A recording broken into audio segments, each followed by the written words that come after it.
Okay, this problem involves uniform circular motion on an inclined track, and we have a car, and it's traveling at a speed of 21 meters per second around a curve of radius 24 meters. The acceleration of gravity is 9.8 meters per second squared. You're given the mass of the car. It's 2.99999 megagrams, which is a mega is 1,000 times a kilo, so we need to convert that.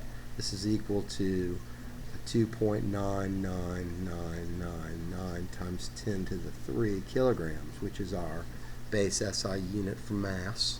And we need to write our givens using the guess method. So we know that our velocity, it's actually our speed around the circle.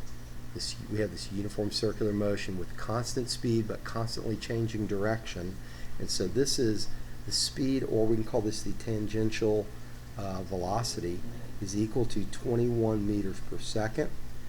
The radius of the curve is 24 meters.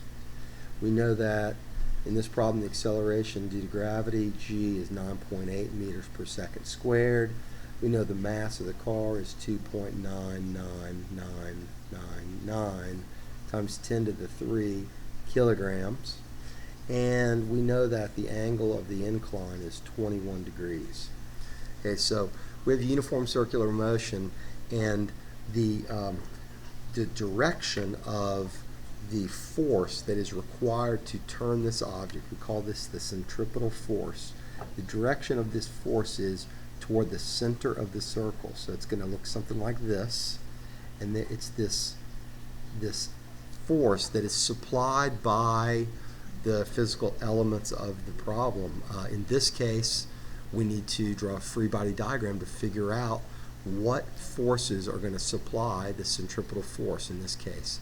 The centripetal force is not a force that you put on a free body diagram. Instead, it is a description of the net force which is required to produce uniform circular motion with a certain tangential velocity or speed at a certain radius.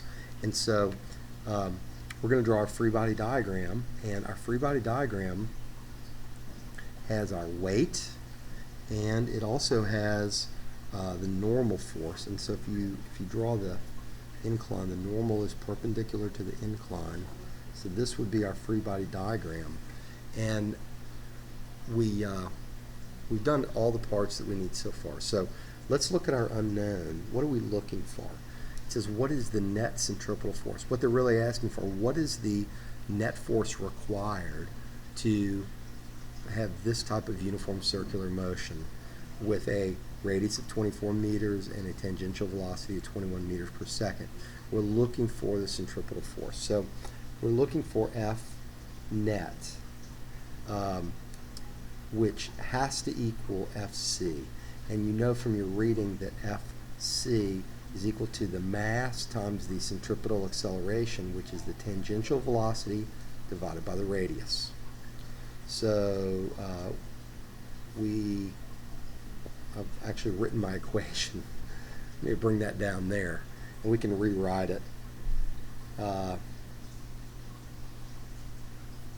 And that's really what we're looking for. We're looking for the centripetal force, but you got to keep in mind the centripetal force is not an additional force that's on the free body diagram. It is the sum of the forces, and it's the force required to have this type of motion with this radius and at this tangential velocity.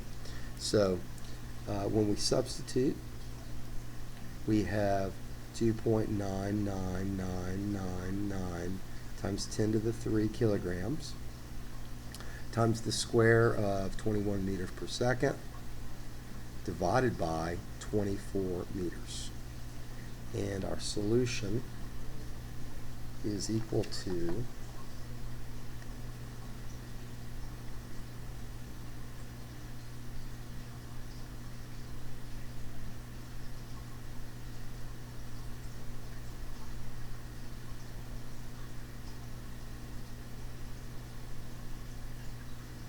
It's equal to 55,124.8 newtons.